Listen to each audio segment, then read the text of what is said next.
नमस्कार, नमो नमः। श्रीमद् भगवद गीता द्वितीय अध्याय की इस अध्ययन श्रृंखला में एक बार पुनः आप सभी का स्वागत है। हम देख रहे थे कि किस प्रकार युद्ध की परिस्थितियों में अर्जुन को किन कर्तव्य विमूढ़ देखकर श्री कृष्ण से ज्ञान योग और कर्म योग का संदेश देते हैं, उसे उसका धर्म समझाते हैं और साथ ही आत्मा की अमरता का संदेश देते हैं। इस क्रम में संवाद चल रहा था कि किस व्यक्ति की बुद्धि स्थिर मानी जाती है या किसे स्थिर प्रज्ञ कहा जाता है। तो भाग 16 में हमने देखा था कि जिसका चित्त इंद्रियों के विषयों से समाहित होकर अंतरात्मा में लग जाता है, जिसमें इंद्रियों के विषयों से आसक्ति खत्म हो जाती है, ऐसा व्यक्ति स्थिर चित्त वाला माना जाता है। तो आइए देखते हैं इस क्रम में आगे के कुछ श्लोक। प्रसादे सर्व दुखानां हानिस्योपजायते प्रसन्न चेतसो ह्यांशु बुद्धि पर्यवतिष्ठते। अर्थात अंतःकरण निर्मल होने पर सभी दुखों का नाश हो जाता है और उस प्रसन्न चित्त वाले उस कर्म योगी की बुद्धि शीघ्र ही स्थिर हो जाती है। अर्जुन के द्वारा यह प्रश्न पूछे जाने पर कि यह कैसे पता चलेगा कि किसकी बुद्धि स्थिर है, किसे स्थिर प्रज्ञ कहा जाता है, वो क्या करता है, कैसे बोलता है, कैसे उठता है, उस प्रश्न का उत्तर देते हुए श्री कृष्ण कहते हैं, आगे के भाग में भी हमने देखा और उसी श्रृंखला को आगे बढ़ाते हुए कि अंतःकरण निर्मल होने पर, यानी कि जिस आत्मज्ञानेक्षु के अंतःकरण में निर्मलता उत्पन्न हो जाती है। कैसे? जैसे जब वह इंद्रियों और उसके भोगों के प्रति उसकी आसक्ति खत्म हो जाती है, एक कछुए की भांति वह अपनी इंद्रियों को अंदर समेट करके उनकी आसक्ति से मुक्त हो जाता है। सुख और दुख में, किसी भी लाभ और हानि में जब वह समभाव हो जाता है, तब उसका चित्त अंतःकरण निर्मल हो जाता है। और जब निर्मल अंतःकरण वाला, उसके सभी दुखों का नाश हो जाता है, क्योंकि उस पर इस संसार के भोग विलास का प्रभाव नहीं पड़ता। हानि लाभ दुख यश अपयश सभी में संभाव रहने लगता है और उसके अंतःकरण की निर्मलता के कारण उसके सभी दुखों का नाश हो जाता है। वो दुख का अनुभव नहीं करता, हर परिस्थिति में प्रसन्न रहता है और उस प्रसन्न चित्त वाले कर्मयोगी की बुद्धि शीघ्र ही स्थिर हो जाती है। जब मन प्रसन्न रहता है, किसी भी परिस्थिति वस्तु या घटना का प्रभाव उसके ऊपर पड़ना बंद हो जाता है, तब उसके निर्मल अंतःकरण में हमेशा प्रसन्न चित्तता रहती है और ऐसे प्रसन्न चित्त वाले उस कर्म योगी की बुद्धि शीघ्र ही स्थिर हो जाती है। इसकी स्थिर बुद्धि होती है, इसे स्थिर प्रज्ञ कहा जाता है। प्रसादे सर्व दुखानाम हानिस्योपजायते, यानी कि जिसके जिसके सारे दुखों का, सर्व दुखाना जिसके समस्त दुखों का नाश हो जाता, हानि हो जाती है, उसका चित्त स्थिर हो जाता है। प्रसन्न चेतियो ह्यांश बुद्धि पर्यवतिष्ठते। प्रसन्न चेतु, ऐसे प्रसन्न मन वाले, यानी कि जिसके हृदय में दुखों का नाश हो जाता है, ऐसे प्रसन्न वाले उस कर्म योगी की बुद्धि जो है वो स्थिर हो जाती है। नास्ति बुद्धि युक्तस्य न चायुक्तस्य भावना न चाभावेतः शांतिः शांतस्य कुतः सुखम। योग रहित पुरुष की निश्चयात्मकता बुद्धि नहीं होती और उस अयुक्त पुरुष में यानी आत्मविषयक भावना भी नहीं होती। भावनाहीन मनुष्य को शांति नहीं मिलती और अशांत मनुष्य को सुख का। श्री कृष्ण अर्जुन को शांत चित्त स्थिर बुद्धि के क्रम में यह उपदेश देते हैं कि जिसकी बुद्धि स्थिर नहीं होती, जो योग रहित पुरुष होता है, जिसकी इंद्रियां विषयों में आसक्त होती है, उसकी बुद्धि निश्चयात्मकता बुद्धि नहीं कही जाती। और ऐसे जो अस्थिर बुद्धि वाले मनुष्य होते हैं, उनमें आत्म विषयक भावना भी नहीं होती, क्योंकि उनका चित्त आत्म परमात्मा से अलग संसारिक मोह माया में फंसा रहता है। तो ऐसे जब उनकी आत्म विषयक भावना नहीं होती, तो ऐसे भावनाहीन मनुष्य को शांति नहीं मिलती, क्योंकि वह सांसारिकता में युक्त होकर उसके पड़ने वाले अच्छे और बुरे प्रभाव से प्रभावित होता रहता है। तो उसको शांति नहीं मिलती और जिसको शांत नहीं मिलती, जो अशांत है, उसको सुख कहा, क्योंकि सुख शांति में ही है। सुख अंतर आत्मा के भावना में है, जिसमें सुख और दुख का प्रभाव पड़ना बंद हो जाता है।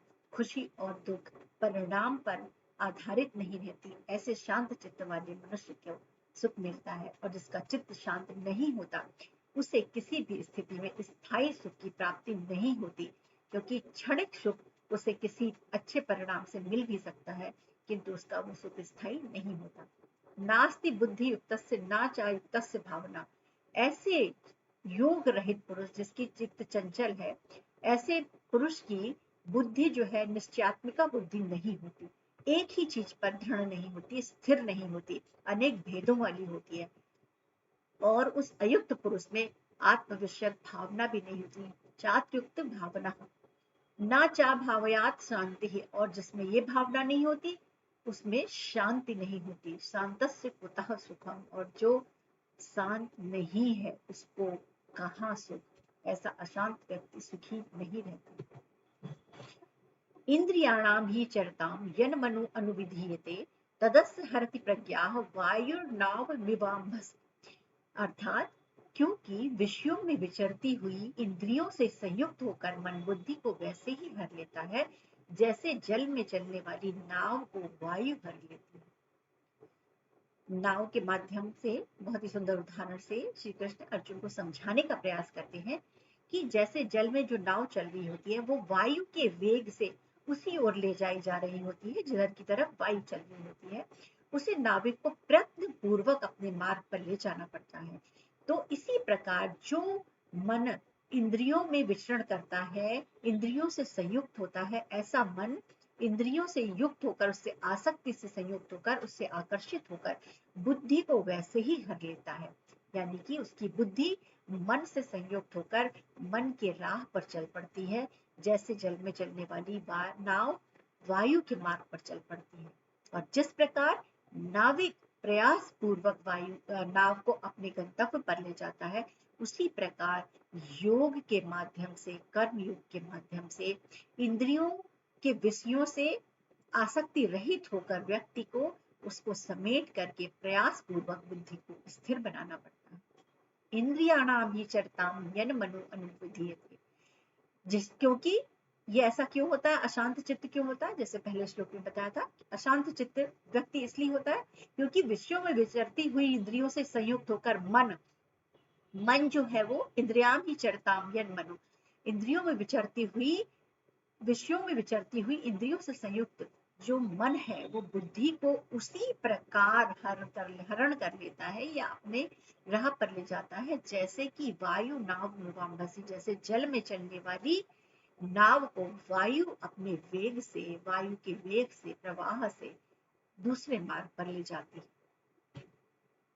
वायु के प्रवाह को रोकने के लिए जिस प्रकार नाविक को प्रयास करना पड़ता है, वैसे ही हमें अपने इंद्रियों को उनके विषयों से रोक करके योग के माध्यम से सन्मार्ग पर या अंतर्मुखी बनाना पड़ता है। तस्माद यस्य महाभावो निग्रहितानि सर्वशः इंद्रियाणि इंद्रियार्थे अभ्यस्तस्य प्रज्ञः प्रतिष्ठिता। अब फिर कहते हैं श्री कृष्ण, इसलिए हे महाभाव, हे अर्जुन, जिस पुरुष की इंद्रियों के विषयों में सब प्रकार निग्रह की हुई है, रुकी हुई है, स्थिर की हुई है, उसकी बुद्धि स्थिर है। तो जो अर्जुन ने प्रश्न पूछा था कि किसकी बुद्धि स्थिर है, जिस पुरुष की इंद्रियों के विषयों में सब प्रकार से निग्रह यानी रोक ली गई है, इंद्रियों के विषयों से समेट ली गई है और आसक्ति से रहित हो गई है, उस व्यक्ति की बुद्धि स्थिर कही जाती है। तस्माद यस्य महाभावो निग्रहितानि सर्वशः इंद्रियाणि इंद्रियार्थेभ्यस्य तस्य प्रज्ञा प्रतिष्ठिता। अर्जुन को श्री कृष्ण कहते हैं कि किसकी बुद्धि स्थिर है, जिसने प्रश्न किया था उसको समझाते हुए कि इसलिए है महाभाव, जिस पुरुष की इंद्रियों के विषयों में सब प्रकार से निग्रहित कर ली गई है, रोक ली गई है, उसकी बुद्धि स्थिर होती है। तस्मात यस्य महाभावो, हे अर्जुन, इसलिए जिसकी निग्रहतानि सर्वशः, समस्त इंद्रियों के विषयों से निग्रहित कर ली गई है, समेट ली गई है, रोक ली गई है उनके विषयों से, इंद्रियाणि इंद्रियार्थेभ्यस्य तस्य प्रज्ञा प्रतिष्ठिता, उस प्रकार इंद्रियों के विषयों में सब प्रकार से निग्रह की हुई व्यक्ति की प्रज्ञा प्रतिष्ठित अर्थात स्थिर या स्थिर कहलाती है। इस कड़ी में हमने देखा कि श्री कृष्ण भगवान अर्जुन के विचार आंदोलन में जो उसके प्रश्न मन में उठ रहे थे कि किसकी, आपने कहा कि स्थिर प्रज्ञ जो व्यक्ति हो जाता है उसे सिर्फ अपने कर्म पर ध्यान देना होता, उसके परिणाम पर नहीं देना होता, वो सुख और दुख में संभाव हो जाता है, तो कौन सा व्यक्ति ऐसा होता है। तब श्री कृष्ण समझाते हुए कहते हैं कि जो व्यक्ति इंद्रियों के विषयों और उसकी आसक्ति दोनों से रहित हो जाता है, जो योग के माध्यम से आत्मवत हो जाता है, उसकी बुद्धि स्थिर मानी जाती है। जिसकी बुद्धि विभिन्न विषयों में अलग अलग भेदों वाली नहीं होती, स्थिर होती है, एक लक्ष्य होती है, वह स्थिर चित्त माना जाता है। कुछ महत्वपूर्ण प्रश्न हो सकते हैं। मनुष्य के सभी दुखों का नाश कब हो जाता है? मनुष्य के सभी दुखों का नाश तब हो जाता है जब उसकी इंद्रियों के विषयों से हट करके, आसक्ति रहित होकर के, जब वह आत्मचित्त हो जाता है, स्थिर बुद्धि वाला हो जाता है, तब उसकी के सभी दुखों का नाश हो जाता है। योग रहित मनुष्य की मानसिक अवस्था कैसी होती है? योग रहित मनुष्य की, उसकी बुद्धि स्थिर नहीं है।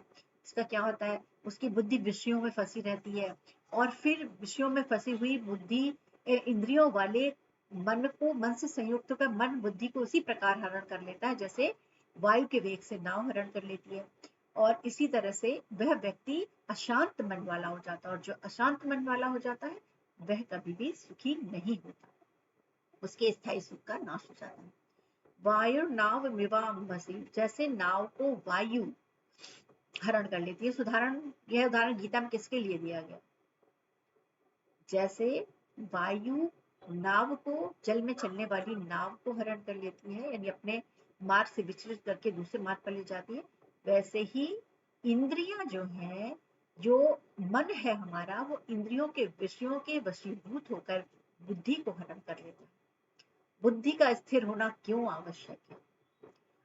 संपूर्ण जितने भी श्लोक अभी कर्मयोग के दिए गए, उसका सार यही है कि बुद्धि का स्थिर होना इसलिए आवश्यक है क्योंकि जब तक हम इंद्रिय और के विषयों में आसक्त रहेंगे, तब तक हमारी स्थायी शांति या सुख हमें नहीं मिल सकता।